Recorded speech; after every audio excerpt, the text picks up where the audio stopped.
সুধী দর্শকবৃন্দ, আসসালামু আলাইকুম। আপনারা সবাই কেমন আছেন? আশা করছি আপনারা সবাই নিশ্চয়ই খুব ভালো আছেন। আলহামদুলিল্লাহ, আমিও আপনাদের দোয়ায় বেশ ভালো আছি। আমার চ্যানেলে আপনাদের সবাইকে জানাচ্ছি স্বাগতম। বরাবরের মতো আজ আমি আপনাদের জন্য নিয়ে এসেছি খুবই মজার একটি রেসিপি এবং খুবই সহজ একটি রেসিপি নিয়ে হাজির হয়েছি। তো আজ আমি আপনাদেরকে দেখাবো ডিমের কোরমা। আর এই রেসিপিটি খুবই তৈরি করা সহজ। আপনারা এটা পোলাওর সাথে, বিরিয়ানির সাথে খেতে পারবেন। আর এটা পোলাও এবং বিরিয়ানিতে খেতে ভীষণ মজা হয়। আর তৈরি করাটাও খুবই সহজ। দেখবেন পরিবারের সবাই এটি ভীষণ পছন্দ করবে। আর সবার কাছে এই রেসিপিটি ভীষণ ভালো লাগবে। তাহলে চলুন, এই সুন্দর রেসিপিটি দেখার আগে আমার চ্যানেলে গিয়ে লাল সাবস্ক্রাইব লেখাটি ক্লিক করুন, তারপর পাশে থাকা ঘন্টাটি ক্লিক করে দিন। এবার আমি সুন্দর সুন্দর নতুন নতুন রেসিপি আপলোড দেওয়ার সাথে সাথেই আপনাদের কাছে নোটিফিকেশান পৌঁছে যাবে। খুব সহজেই সবার আগে আপনারা আমার রেসিপিটি দেখতে পারবেন। তাহলে চলুন এবার মূল রেসিপিতে চলে যাচ্ছি। এখানে আমি 5টি ডিম নিয়েছি। ডিমটা আমি আগে থেকে সেদ্ধ করে ছোলাটা ছাড়িয়ে নিয়েছি। তো এই ডিমটা আমি রান্না করব আজকে। তো আমি চুলার মধ্যে একটি ফ্রাইং প্যান দিয়েছি, তার মধ্যে আমি এখানে দিয়ে দিচ্ছি তেল। 4 টেবিল স্পুনের মতো তেল দিয়েছি এখানে। তো তেলটা গরম হওয়ার জন্য অপেক্ষা করব। তেলটা গরম হয়ে এলে এখানে আমি দিয়ে দিব পেঁয়াজ কুচি। আমি একটা বড় সাইজের পেঁয়াজ কুচি কুচি করে কেটে নিয়েছি। তো আমি এখন পেঁয়াজটা এখানে দিয়ে দিচ্ছি।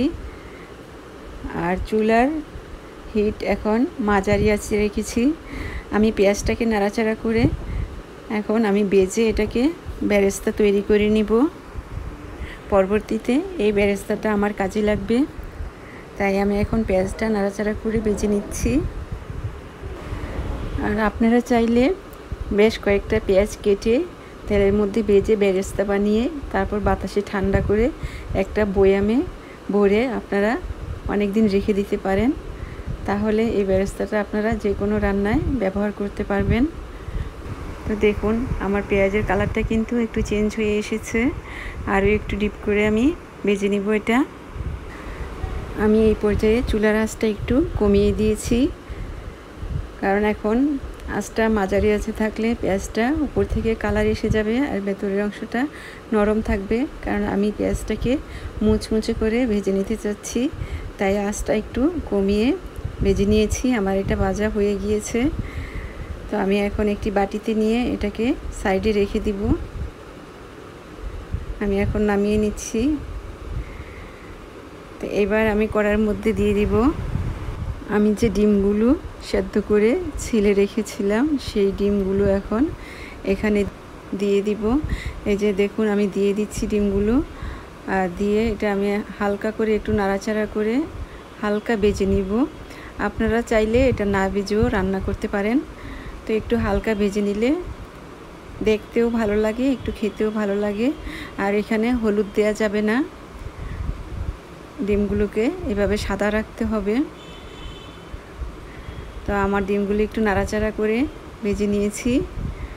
তা আমি এখন ডিমগুলো নামিয়ে নিচ্ছি। আমার ভাজা হয়ে গিয়েছে। এই যে দেখুন, আমি সবগুলো ডিম নামিয়ে নিয়েছি। তো এখন আমি এখানে দিয়ে দিব 2টি বড় সাইজের পেঁয়াজ আমি ব্লেন্ডারে ব্লেন্ড করে নিয়েছি। আর কুরমার মধ্যে পেঁয়াজটা কিন্তু সবসময় বাটা পেঁয়াজ বা মিহি করা পেঁয়াজটা এখানে ব্যবহার করতে হয়। তো এই পর্যায়ে আমি এখন দিয়ে দিচ্ছি পেঁয়াজের পেস্ট। দিয়ে এটাকে তেলের মধ্যে আমি নাড়াচাড়া করে ভেজে নিব। আর আমি প্রথমে যে তেলটা দিয়েছিলাম এখানে, সেই একই তেলেই কিন্তু সব কিছু ভেজে নিয়েছি। আমি কিন্তু নতুন করে আর কোনো তেল দিইনি এখানে। তো পেঁয়াজটা একটু নাড়াচাড়া করে ভেজে নেওয়ার পর আমি এখানে দিয়ে দিব এখন একটু মশলা। তো আমি এখন দিয়ে দিচ্ছি 2 টুকরো দারচিনি। তারপর দিয়ে দিব এখন 2টো তেজপাতা। আমি ছিঁড়ে দিয়েছি। তারপর দিয়ে দিচ্ছি আমি কয়েকটা এলাচ। এলাচের মুখটা ফাটিয়ে আমি এখানে 4টা এলাচ দিয়ে দিয়েছি। দিয়ে এবার নাড়াচাড়া করে আমি খুব ভালোভাবে ভেজে নিচ্ছি। তো অল্প একটু ভাজার পর এবার আমি এখানে দিয়ে দিব রসুন এবং আদা বাটা। তো আমি এখন দিয়ে দিচ্ছি রসুন বাটা এবং আদা বাটা। আমি আদা এবং রসুনটা একসাথে ব্লেন্ড করে নিয়েছি। তো আমি 1 টেবিল স্পুনের চেয়ে একটু বেশি দিয়েছি আদা রসুন বাটাটা। এবার এটাকে নাড়াচাড়া করে খুব ভালোভাবে আমি ভেজে নিব, যাতে আদা এবং রসুনের কাঁচা গন্ধটা চলে যায়। আর এই ফাঁকে আমি এখানে 2 টেবিল স্পুন ঘি দিয়ে দিয়েছি। আর কুরমার মধ্যে একটু ঘি দিলে এটা খেতে খুব ভালো লাগে, শাহি শাহি ভাব আসে। তো দিয়ে আমি এখন নাড়াচাড়া করে খুব ভালোভাবে আমি ভেজে নিচ্ছি। এটা আমার কষানো হয়ে গেলে তারপরে এখানে আমি দিয়ে দিব এবার গরম মশলা। তো আমার এটা কষানো হয়ে গিয়েছে। এই পর্যায়ে আমি এখানে দিয়ে দিচ্ছি 1 টিস্পুন গরম মশলা গুঁড়া। এখানে হলুদ দেয়া যাবে না। আর আমি শুকনো মরিচের গুঁড়াটাও এখানে দিব না, কাঁচা মরিচ দিব এখানে। আর আপনারা যদি জাল বেশি করতে চান কাঁচা মরিচটাকে কেটে মাঝখান থেকে ফেরে তারপরে কাঁচা মরিচটাকে এখানে দিয়ে দিতে পারেন। আর দেখুন এটা বাছতে বাছতে কিন্তু এটার কালারটা খুব সুন্দর একটা কালার হয়েছে। তো আমি এখন দিয়ে দিচ্ছি এখানে বাদাম বাটা। আমি এখানে কাজু বাদাম পেস্ট করে দিয়ে নিয়েছি, আর সেই কাজু বাদামের পেস্ট এখানে আমি দিয়ে দিলাম। আর বাদাম বাটা দিলে কুরমাটা খেতে ভীষণ ভালো লাগে। আপনারা চাইলে চীনাবাদামটাও এখানে বেটে দিয়ে দিতে পারেন। আর আপনারা চাইলে এখানে বাদামের সাথে কয়েকটা কিশমিশও পেস্ট করে দিয়ে দিতে পারেন, তাহলেও খেতে ভালো লাগবে। তো দেখুন আমার কালারটা কত সুন্দর এসেছে। তো আমি বাদামের পেস্টটাকে খুব ভালোভাবে মশলার সাথে মিশিয়ে নিলাম। তো আমার মেশানো হয়ে গিয়েছে। এবার আমি সাইডে লেগে থাকা পেঁয়াজ রসুনটা একটু উঠিয়ে নিলাম। তো এবার নাড়াচাড়া করে আমি ভেজে নিচ্ছি। আমার ভাজা কিন্তু হয়ে গিয়েছে। আর কষানোটা খুব ভালোভাবে কষাবেন, যাতে এখানে আদা রসুনের কাঁচা গন্ধটা না থাকে। তো দেখুন আমার এটার উপরে কিন্তু তেল বেশি উঠেছে এবং ঘিটাও বেশি উঠেছে। তা আমি এই পর্যায়ে এখানে দিয়ে দিব দুধ। আমি দিয়ে দিচ্ছি গরুর তরল দুধ। আমি এখানে 3 কাপের মতো তরল দুধ দিয়ে দিয়েছি। দুধটা আমি আগে থেকেই জাল দিয়ে রেখে দিয়েছিলাম, আর সেই দুধটাই আমি এখানে দিয়ে দিলাম। দিয়ে খুব ভালোভাবে নাড়াচাড়া করে মশলার সাথে আমি মিশিয়ে নিচ্ছি।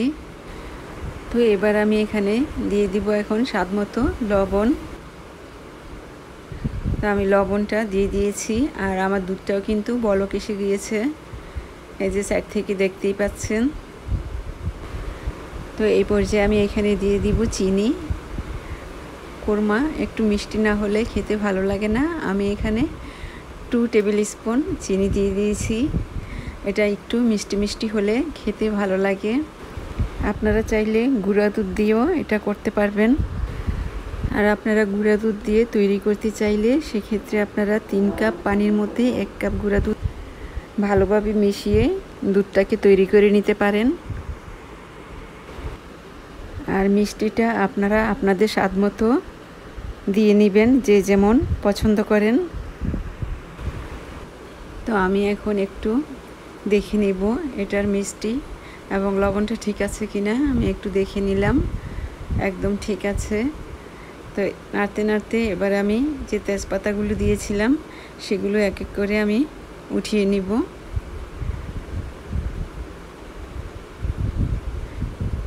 তো আমি এখন তেজপাতাগুলো উঠিয়ে নিচ্ছি। তো উঠানো আমার হয়ে গিয়েছে। তো দেখুন আমার দুধটা কিন্তু বেশ খানিকটা ঘন হয়ে এসেছে। তো এই পর্যায়ে আমি এখানে দিয়ে দিব ডিম, আগে থেকে ভেজে রাখা ডিমটা আমি এখন এখানে দিয়ে দিয়েছি। তো এখন আমি নাড়াচাড়া করে খুব ভালোভাবে মিশিয়ে দিচ্ছি। আর ফাঁকে ফাঁকে একটু নাড়াচাড়া করে নিতে হবে যাতে তলানিতে লেগে না যায়। তো আপনারা চাইলে এই পর্যায়ে ঢাকনা দিয়ে ঢেকে দিতে পারেন। আমি ঢাকনা দিব না, কারণ এটা এমনিতেই হয়ে যাবে। তো আমি এখানে দিয়ে দিচ্ছি এখন কাঁচামরিচ। আমি এখানে বেশ কয়েকটা কাঁচামরিচ নিয়েছি এবং মাঝখান থেকে কাঁচামরিচটাকে ছিঁড়ে দিয়েছি। জালটা আপনারা আপনাদের স্বাদ মতো দিয়ে নেবেন। তো এই ফাঁকে আপনাদের সাথে কিছু কথা বলে নিচ্ছি। যারা ইতিমধ্যে আমার চ্যানেলটিকে সাবস্ক্রাইব করে নিয়েছেন তাদের সবাইকে জানাচ্ছি অসংখ্য ধন্যবাদ। আর যারা নতুন তাদেরকে অনুরোধ করব আপনারা আমার চ্যানেলটিকে সাবস্ক্রাইব করবেন। আর আশা করছি আমার রেসিপিটি আপনাদের বেশ ভালো লেগেছে। আর যদি ভালো লেগে থাকে আমার রেসিপিতে একটি লাইক দিয়ে দিবেন।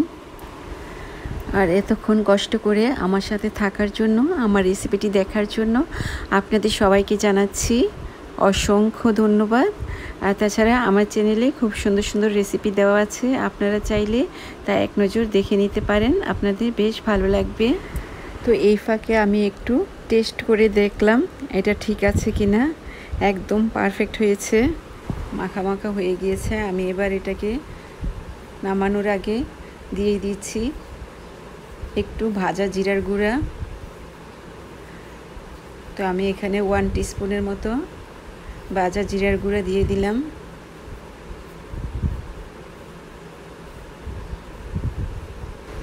তো এখন আমি জিরার গুঁড়াটাকে খুব ভালোভাবে মিশিয়ে দিচ্ছি।